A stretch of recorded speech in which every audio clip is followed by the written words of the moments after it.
Apa yang baru dari ilmu marketing di tahun ini? Kalau Anda pengen tahu, tonton video ini sampai selesai.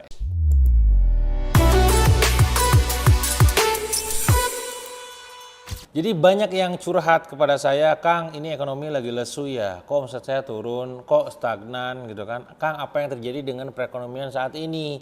Kang, apakah ada ilmu-ilmu baru dalam marketing harus saya pelajari? Nah ini ya. Jadi sejatinya kawan-kawan semua, strategi itu tidak berubah ya, tapi pasarlah yang berubah. Ini juga sejalan dengan apa yang disampaikan oleh Seth Godin, ya, don't find customer for your product, tapi find product for your customer. Artinya adalah jangan pernah cari pasar untuk produkmu, tapi carilah produk untuk pasarmu. Ketika pasar ini mengalami sebuah perubahan, maka tugas kita adalah menyesuaikan dengan kondisi pasarnya. Strateginya mah gitu-gitu aja, ya. Tapi pasarnya gimana nih? Kok dia ngalamin sekarang keputusannya begitu ya? Maka kita harus menyesuaikan. Nah, maka poinnya di sini. Di video kali ini saya menyampaikan 10 poin penting keilmuan marketing yang perlu Anda pahami dan kuasai, dan itu harus update Andanya. Apa saja itu? Satu, tentang customer journey. Customer journey dulu ataupun urutan-urutan orang lain beli itu adalah polanya pakainya adalah AIDA. Apa itu AIDA? Attention, interest, desire, action. Tapi sekarang kawan-kawan, polanya sudah berubah, sudah tidak lagi AIDA. Ini perbedaannya nih, update-nya nih, apa itu? AISAS ya. A-nya adalah attention, attention ataupun attract gitu ya. I-nya adalah interest, S-nya adalah search gitu ya. Terus juga A-nya adalah action, dan S terakhir adalah share. Maksudnya gimana Kang? Gini, orang beli produk sekarang tidak lagi langsung tiba-tiba kena iklan langsung closing. Kena iklan, check out, tidak langsung begitu. Seringkali di antara mereka sekarang menggunakan customer journey melalui proses tadi. Mereka akan attract dulu dengan iklannya ya, dengan iklan tadi, interest mulai dengan headline hook-nya itu ya. Nah, S-nya adalah search. Artinya mereka akan melakukan pencarian dulu nih di Google, di YouTube, di TikTok, di marketplace gitu. Nyari-nyari dulu tuh. Baru ketika misalkan dia ngelihat bahwa di semuanya ada, ratingnya bagus, reviewnya bagus, saldo Shopee-nya ada, dia belinya di Shopee misalkan. Atau enggak, gue di TikTok, belinya di TikTok. Nah, itu action seperti itu. Nah, ketika sudah mereka check out dan produknya nyampe, mereka akan melakukan yang terakhir adalah share. Maka tak heran banyak saya temukan orang-orang di luar sana ketika produknya nyampe rumah, mereka melakukan yang namanya apa? Unboxing. Unboxing nih guys, hari ini dapat kiriman, wah, share. Nah, ini adalah proses AISAS. Apa aha momen dalam proses AISAS ini teman-teman semua? Artinya Anda memang kudu menguasai semua media. Anda harus perlu menanamkan jejak-jejak digital di online. Anda gak bisa cuma sekedar aktif di Instagram doang ataupun di Facebook doang. Anda perlu jejak digital di Google, bikin jejak digital di YouTube gitu kan. Akun marketplace-nya ada, TikTok shop-nya ada, semuanya ada. Ini tentang customer journey. From AIDA to AISAS. Gitu ya. Yang kedua, sales funnel. Persis mirip juga dengan yang tadi customer journey. Sales funnel ini adalah urutan-urutannya. Prosesnya dari awalnya tidak tahu gitu kan, tahu suka akhirnya jadi apa, minat jadi tertarik jadi yakin jadi beli gitu ya. Tapi bukan di bagian itu funnel yang ingin saya sampaikan, tapi justru lebih dalam lagi. Di mana dulu sales funnel itu menggunakan konsep funneling. Nah, sekarang banyak perusahaan-perusahaan besar menggunakan konsep flywheel marketing. Kalau funnel bentuknya corong. Jadi mereka gitu ya, di ujung itu ada ujungnya, marketing, selling, customer gitu kan.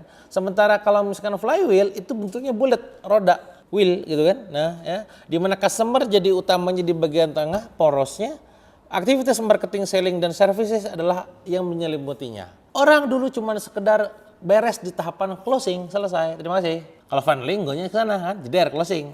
Tapi kalau udah di bagian flywheel, gimana mereka yang udah closing itu mendapatkan experience customer yang luar biasa sehingga mereka bisa jadi repeat, loyal, memberikan referral, bahkan membela kita pada saat kita ada apa-apa, advokasi. Jadi outputnya, goalnya gak cuma sekedar closing, tapi loyalty ya, dan juga advokasi. Bisa dipahami? Nah, pertanyaannya adalah di perusahaan Anda, apakah Anda sudah menerapkan strategi flywheel marketing? Apa efek kejut, surprise moment yang ingin Anda berikan ke customer, yang sehingga customer tuh merasa, weh keren, ini keren banget nih, beda nih, baru nih gitu ya. Dan nggak harus mahal, nggak kasih contoh dong real gitu ya. Salah satu perusahaan saya namanya Donatsu itu pada saat jualan donat gitu ya, pasarnya kan ibu-ibu ya, walaupun bahasanya tuh yang nikmatin banyak kan anak-anak juga kan donat untuk anak dan ibu gitu ya. Tapi pada saat kita closing, itu kita akan memberikan sebuah bonus ya, yang itu tidak mereka ekspektasikan sebelumnya. Apa itu? Permen. Permen yang apa namanya, yang lilitan-lilitannya itu ya gitulah, namanya lollipop, salah. Tim kita yang jaga itu akan memberikan lollipop yang warnanya biru sesuai dengan brand booknya dari Donatsu gitu. Dan itu memberikan efek surprise kepada customer dalam ini, terutama anaknya yang dia senang, ada dapat lollipop gitu. Bisa dipahami? Itu adalah salah satu contoh kecil pada saat melakukan aktivitas flywheel marketing. Nomor 3, offering. Dulu teman-teman, orang lain offeringnya adalah fokus pada produk. Tapi sekarang fokusnya adalah pada value. Jadi kita nggak cuma sekedar jualan produk, tapi jualan value. Dan yang namanya value itu fokusnya adalah apakah produk tersebut benar-benar dibutuhkan oleh market atau tidak, diinginkan oleh market atau tidak. Dan kalau ngomongin value, itu harus identik dengan customer-nya, marketnya. Siapa marketnya? Karena bisa jadi market buat si A, gitu ya, belum tentu market buat si B. Nah, maka konsepnya pada saat Anda jualan value, Anda nggak bisa jualan cuma functional benefit saja. Anda nggak bisa cuma sekedar jualan sesuatu yang sifatnya tuh produknya doang tanpa memberitahu tentang value dari produk tersebut. Nah, maka contoh, ketika saya menjual produk buku easy copywriting, maka ketika Anda beli buku easy copywriting, Anda akan bisa terbantu, termudahkan. Anda bakal bikin copywriting lebih gampang karena banyak contekannya gitu. Itu value. Gak cuma sekedar buku easy copywriting, gak gitu. Ketika orang hadir dalam katakanlah workshop Supersonic Copywriting, mereka akan terbantu karena mereka bisa leluasa bertanya, bertemu dengan expertnya, studi kasusnya. Gak cuma sekedar beli ya, join ya dalam workshop ini, gak hanya begitu. Bisa dipahami? Maka berikan alasan dibalik kenapa mereka mau membeli produk Anda tersebut. Gak cuma produknya tapi value-nya. Itu 3. Keempat, benefit. Dulu orang hanya fokus pada yang namanya functional benefit. Artinya kalau mereka pakai ini, ya udah fungsinya aja penutup aurat, makin cantik, glowing gitu doang. Tapi tidak fokus pada emotional benefit. Padahal ingat, di balik fungsi ada emosi. Maka tugas Anda adalah menjualnya gak cuma sekedar fungsional doang, tapi juga emosional dan juga gengsional. Contoh, pada saat saya menjual buku, dulunya buku itu ya, orang untuk baca doang, tapi sekarang market target saya adalah untuk bisa dikoleksi. Pada saat dulu saya jualan workshop ataupun seminar, dulunya orang cuma sekedar pengen dapat ilmu, sekarang pengen dapat contekan, pengen dapat energi, pengen dapat experience berbeda, dan pengen foto-foto, kan begitu. Itu adalah benefit, emotional benefit. Nah, maka pada saat Anda bikin sebuah kalimat copywriting, apa emotional benefitnya untuk pembaca konten tersebut atau untuk pasar Anda. Itu poin nomor 4. 5. Marketing mix. Dulu menggunakan konsep 4P, product, place, price, promotion, maka sekarang kebanyakannya pakai 4E, apa itu? Experience, pengalaman, bagaimana pengalaman mereka pada saat menikmati produk tersebut. Exchange, apakah pertukaran duit dengan value-nya setara dan sepadan. Everywhere, apakah produknya gampang diakses, jangan sampai nanti susah diakses ataupun sold out. Terakhir adalah evangelist, bagaimana bisa membuat mereka akhirnya merasa bagian dari brand dan pengen mempromosikan produk tersebut ke yang lainnya. 6. Konten. Dulu pokoknya fokusnya adalah bagus, kontennya harus bagus ya, kontennya harus bagus ya. Sekarang fokusnya pada viral. Karena konten yang bagus belum tentu viral. Maka Anda perlu mencari tuh bagaimana cara membuat sebuah konten viral. Ya, ada banyak caranya gitu ya. Salah satunya adalah Anda menggunakan framework yang diberikan sama Jonah Berger dalam bukunya Contagious. Ada steps STEPPS ya, social currency, triggers, emotion, public, vertical value, dan social stories. Untuk bagian konten marketing ini silakan nanti Anda pelajari di e-course terbaru saya yang saya bikin di Siap Pintar. Silakan cek linknya di kolom deskripsi ya. Itu tentang viralitas. Jadi gak cuma sekedar bagus doang, tapi juga benar-benar bisa viral gitu kan. Berikutnya yang ketujuh adalah launching. Dulu orang-orang fokus hanya pada grand launching.